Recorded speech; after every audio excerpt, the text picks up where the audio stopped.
Welcome to the Doom Scroll News Report here on Radio Taiwan International, where I, Amanda Stevens, and my co-host, Anna Belinsky, two writers who are political by necessity, cover some of the biggest international news stories dominating our news feeds from the last week.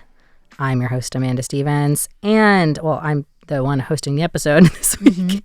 And today we're tackling the death of the Mexican cartel leader El Mencho and the ensuing fallout, the fourth year of Russia's invasion of Ukraine, and finally we close by addressing, I don't know why I keep writing it like the Winter Olympics, because I'm not really going to be talking about the Winter Olympics, but the sort of dialogue surrounding the Olympians at the Winter Olympics this year.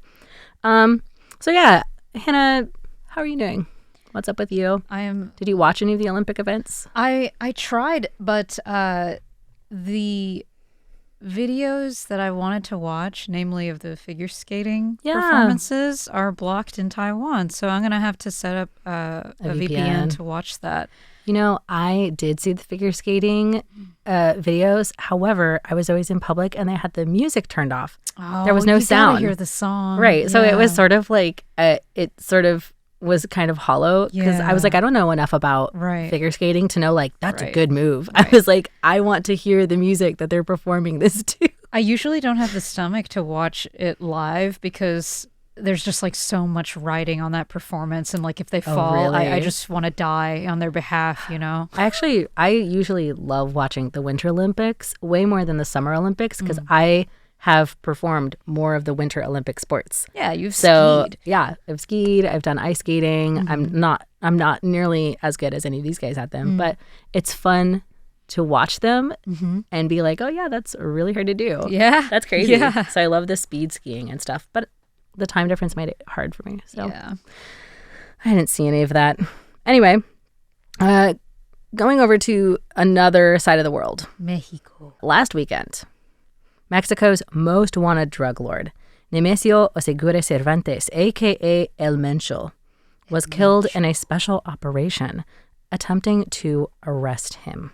So you and I were both kind of like following up on this, like with the side-eye emoji, because this story is just kind of crazy, but not in a, but not in a, I don't know. I'm just going to get into it. So El Mencho was the head of the Jalisco New Generation Cartel, or the Jalisco New Generation Cartel, which is one of the most powerful cartels in the country and I believe in North America in general. And it is infamous for their violence and public displays, which we'll come back to. The operation itself to get El Mencho was pretty interesting, with the Mexican government finally able to locate El Mencho because of a tip from a confidant of one of Cervantes' romantic partners who confirmed El Mencho's location. How like a man for that to be your end. It sort of gets a little bit like through the grapevine on this because a lot of headlines are like, a romantic liaison led to this, but it's not quite that. It's like someone who knew a guy who knows a guy, the person who knew the girl. Yeah. It was a real like daisy chain of information. So after they got this information, Mexican special forces quickly formed and executed a plan for Cervantes' capture, which ended in multiple injuries, deaths, and, of course, firefights. While the special forces were successful, Cervantes was injured in the fight and passed away along with at least two of his bodyguards while they were being transported to a hospital for treatment. Unfortunately, the cartel reacted swiftly with retributive violence across the Mexican state of Jalisco. Like I said, those public displays, this is something that they are infamous for. The BBC's Jack Burgess writes that the cartel set fire to businesses, created roadblocks with nails and other sharp objects on popular highways, commandeered and set fire to public buses, among other things, resulting in shelter-in-place orders for civilians and tourists. While the move is technically a big win for Mexico, now that they have dealt with their most wanted man in the country, many are saying that if the violence can't be brought under control, the point may be moot altogether. Like it may kind of balance out. So where do you stand on this, Hannah? And how much have you been following the events in Mexico? So this was all very much news to me because I've never really known that much about the cartel beyond like the fictionalized representation in Breaking like Bad. Narcos, that kind of thing. Yeah. So I know the cartel exists, but I don't exactly follow their activities. I just know that they deal drugs, they traffic people, they smuggle weapons, they do unsavory activities similar to like the mafia, the triads. They're one of the biggest, baddest. Yes. But I would assume, like any criminal syndicate, there's probably some kind of hierarchy in place, and that El Mencho would have selected some kind of subordinate, or there would be an obvious kind of replacement to take his place in the event of his capture or death. It's kind of reminding me, actually, of the decapitation strike the U.S. did on Venezuela. Like, okay, you've removed the head honcho, but now what? You know what I mean? Now what is a really great question, because I think that's exactly what everybody is asking. There are a lot of people who believe, like, obviously the cartel is still likely to continue without him, also because they are, like, the number one or number two trafficker of drugs into the United States. Yes. But let's get into that, because another side of the narrative that I find really interesting is this idea of responsibility, especially when it comes to, like, dealing with these cartels. For years, the United States has said that Mexico is not doing all it can do to crack down on the cartels and their leaders. For their part, Mexico has said that they are, in fact, doing all that they can, and in return have called on the United States to do more about the illegal arms sales from the U.S., which they believe are arming the cartels in the first place. This is an ongoing argument, and I don't think that there will ever be, like, a winner, so to speak. But in the background of this announcement and kind of the media coverage of it, you can still see, like, traces and bits of these arguments on both sides. So many in the U.S. see the success as proof of the claims that Mexico could have been doing more than they were in the past. And Trump himself called on Mexico to ramp up efforts even more. However, the Mexican defense minister's report on the operation made it incredibly clear how well-armed the cartel was, including, to name just a few things, armored vehicles, rocket launchers, and many, many guns, which seems to me to give a lot of credence to Mexico's argument as well. So how much have you seen this back and forth in the news, Hannah, about this kind of specific argument? And who do you believe bears the most responsibility for these cartel-related situations? I think this kind of gets lost in the sauce among all of the many, many jabs that Trump has for both of America's neighbors, you know, Canada and Mexico, on not handling border security well enough. But I do think it is a shared responsibility, given Mexico's proximity and the fact that they are this difficult to deal with, in part because of the U.S. and how easy it is to buy a gun. I mean, Texas is literally right there. That's a thing. We're always talking about how you can just go to any gun. I brought this up before we were recording to many people, but, like, I speak Spanish on, like, just a conversational level. I learned a lot of vocabulary, specifically when they were going through, the minister was, like, listing out all of the different arms that they had found with these cartels, and I had to stop to, like, look up what he was talking about. Because obviously they don't teach you words like rocket-powered grenade launcher in your, like, 6th period Spanish class. So, I should hope not. No, but it's also been really interesting then to see, like, now that tensions are so high, almost the opposite, claiming now for, like, who has done the most to deal with it. Yeah. Because there's also this narrative within Mexico where, like, the President Sheinbaum was like, we did this all by ourselves. Yeah. The U.S. did not help us do any of the operation. Of course, we shared information, but that's it. And sort of, like, cutting off, like, their ability to claim credit for what happened. And here's the thing, too, this demand to do more.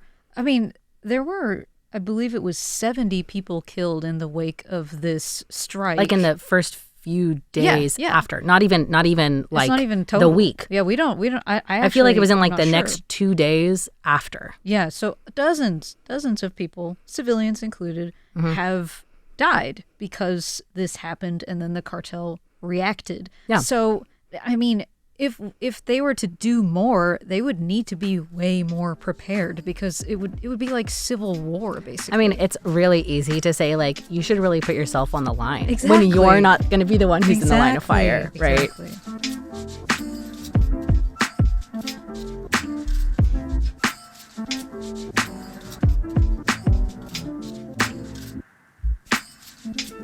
Okay, the year is 2022. It's the year that the last Winter Olympics happened, this time in Beijing. Queen Elizabeth died at age 96. Protests erupt in Iran, this time over the unjust death of Mahsa Amini. NASA takes the first ever picture of a black hole. Taiwan finally lifted its travel-related quarantine restrictions. I remember. And on February 24th in 2022, Russia invaded Ukraine.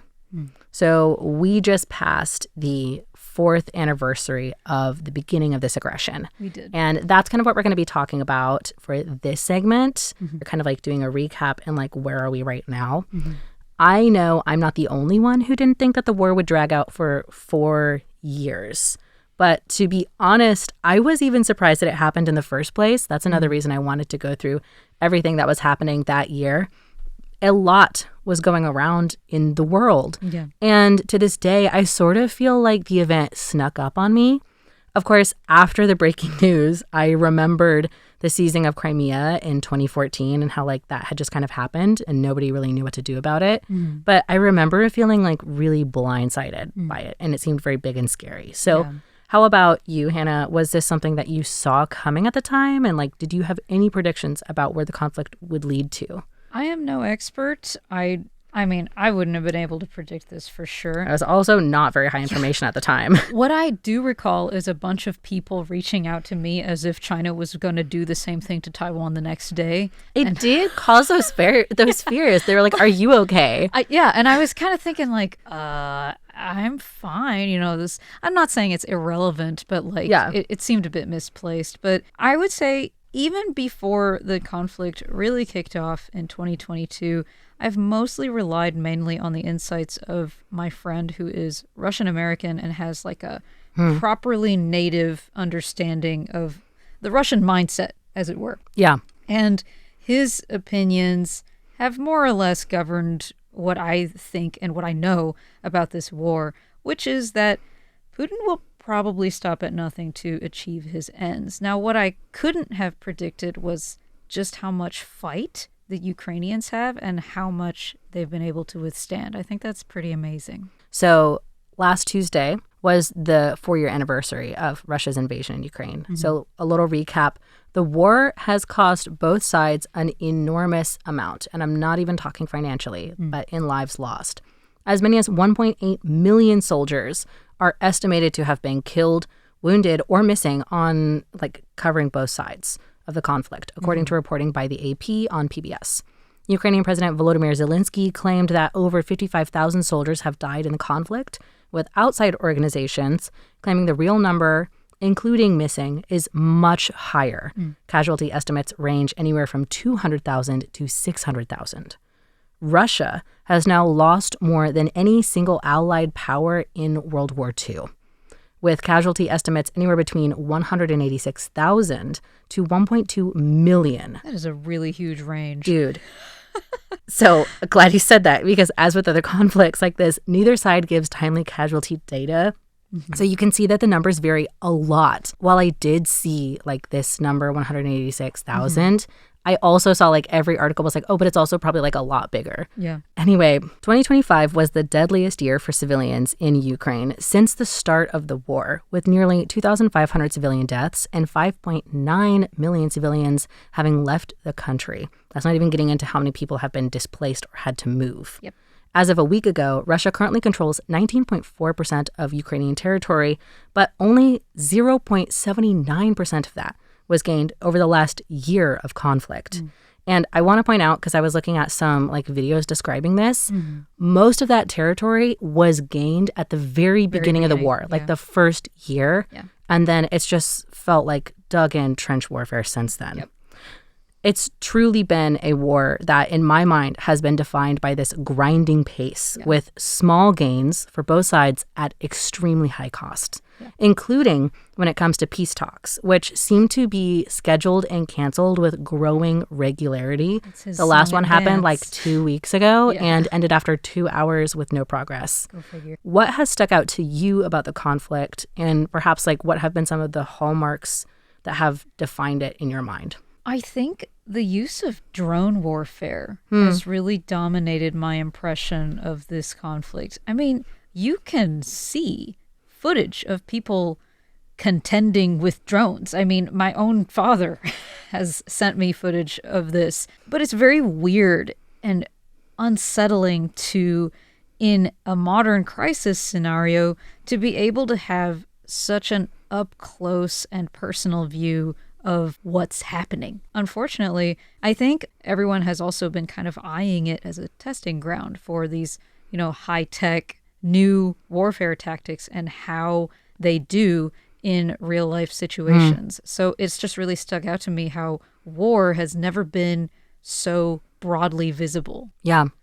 Kind of like a theme, I feel like, for the last 3 years, so to speak. Yeah. But kind of zooming out on that, because I want to latch on to you saying it feels like some people are almost using this as a testing ground. Because another thing that I have noticed is that it seems to me like Ukraine is often boiled down to a lesson for other countries to learn from. Yep. So like here in Taiwan, for example, like earlier this week, they always say often see today Ukraine, tomorrow Taiwan. Right. Yeah. We often see the conflict used as like a point of comparison for like the China-Taiwan conflict, as you mentioned at the very beginning, in a way that feels similar to how we discuss lessons learned from other past wars, despite the fact that it's still ongoing, like very much ongoing. Very strange it's really rhetoric for dug a current in, war. but it's not over. Like they're stuck here right now. Yeah. And I think Paton Walsh over at CNN kind of put it the way that stuck with me the most, which is that European powers, and I don't think just them, but this is what he said. Yeah. European powers now seem content to wait out the end of the Russian invasion with verbiage that implies they believe Russia will just run out of resources or manpower to continue. Because again, it can't overstate, it is costing them so much. Yes. So I guess I'm not really sure how to word this question, but like, do you think the war has like lost its immediacy, and is there any way that it could get that back? I think it's probably intentional. I think it's to Putin's advantage to keep things puttering along at the pace it's going, to keep it kind of off everyone's radar, but all the while just keep whittling away at what is like an increasingly beleaguered Ukraine. I'm definitely not as confident as the EU or anyone else that Russia will run out of steam first either. Because like we've discussed before, they're bringing in manpower from North Korea. We've discovered Chinese soldiers on the Russian side as well. And then they have these ways of kind of getting around these sanctions. Like even Taiwan has been purchasing, I believe it was petrol. Naphtha. Naphtha. There we go. Yeah, Russian naphtha, and not quite realizing it. So, they have all these ways to maintain lifelines. You know what I mean? And we don't even know the extent of it. No. I'm scared. Yeah. I mean, it's a lot of confidence. I don't know what could bring back, I think, the amount of like focus that they need. But it's something that I would, I guess, in this segment, just like to remind you, it's been 4 years and things are really bad. A lot of the everyday necessities, like there's a lot of people who kind of live underground now. Yeah. Yep. They can't go anywhere. They don't have anywhere to go. That's so, miserable. Whenever you see that news coverage of it, remember it's not done. Yeah. It's still happening right now. And, I can only hope that those peace talks make some kind of inroads.